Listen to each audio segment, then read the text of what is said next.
Hello everybody. You may recall that in the last episode of Talking Pictures, I got caught up in the story of one painting and the artist behind it. The same thing has happened again this time.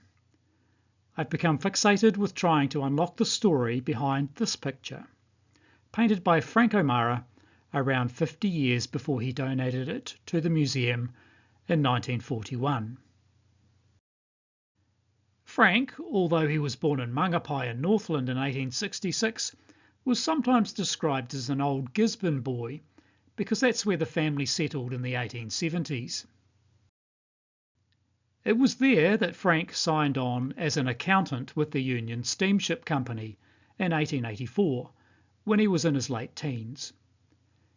He subsequently spent a few years in Dunedin before transferring to the company's Auckland office, where he would rack up a further 36 years with Union Steamship, retiring in 1927 with a grand total of 43 years' service to the Union line under his belt.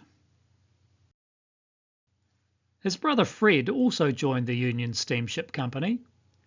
Fred worked in various Union Steamship Company offices in New Zealand and Australia before being recruited by company founder Sir James Mills to be his personal assistant in London, and he later became company secretary at the London office. While living in Dunedin in the late 1880s and early 1890s, Frank played cricket for the Union Steamship Company cricket team, and probably for their rugby team as well. He was a competitive runner and member of the committee of the Dunedin Amateur Athletic Club. He also joined the choir that was assembled for the 1889-90 New Zealand and South Seas exhibition. He resided at a boarding house at 111 Stafford Street, which was run by Mrs. Grace Black Graham.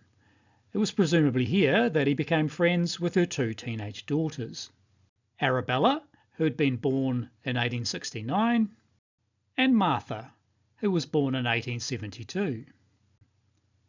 Grace had married house painter John Graham in Dunedin in January 1869.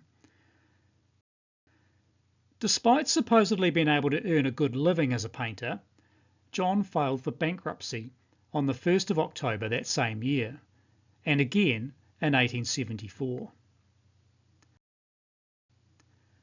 By 1876, Grace and John had separated, and John was in arrears with maintenance payments, so a warrant was issued for his arrest. When he appeared in court in Invercargill, he blamed his failure to keep up with the payments on his poor health having limited his ability to earn a living. His promise to pay up in the coming week was accepted, although the judge wasn't holding his breath, saying he didn't have much faith that a drunkard like John Graham would make good on his promises. A few months later, John was indeed back in court, with his arrears still mounting. More promises were made, but further court appearances would follow. A few years later, in 1884, John Graham passed away at the age of 38. When Frank Omara came to live with now widowed Grace Graham and her daughters at 111 Stafford Street, that part of town had gained a reputation for pockets of substandard housing and for being a breeding ground for vice and crime.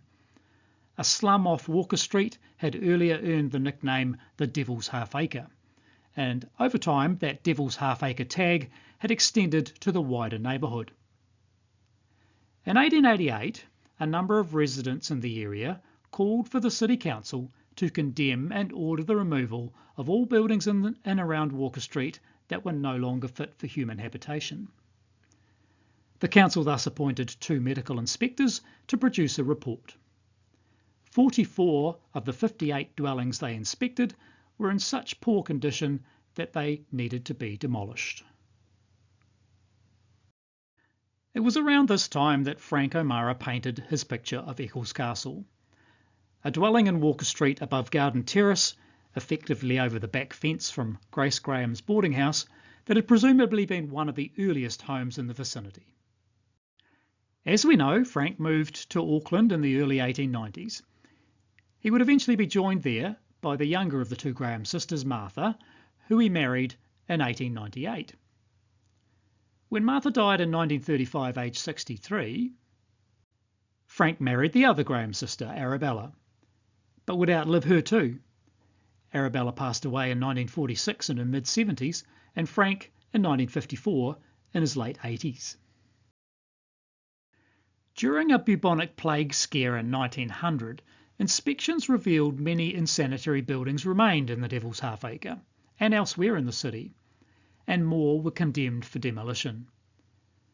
As well as photos of the buildings and their demolition, a print of Frank Omara's painting appeared in the Otago Witness as a reminder of the way things had been in Walker Street in days gone by. By the 1950s, there was still work to be done in the Devil's Half-Acre. In 1956, the Dunedin City Council identified further substandard dwellings in the area of Stafford, Maitland, Carroll and Melville Streets, the same block where Eccles Castle once stood. 97 dwellings were crammed onto the block, and the number of them that were considered unfit for habitation was rising. So between 1965 and 1973, the council cleared a significant portion of the block to make way for modern community housing. That's it for this episode. See you next time, and thanks for watching.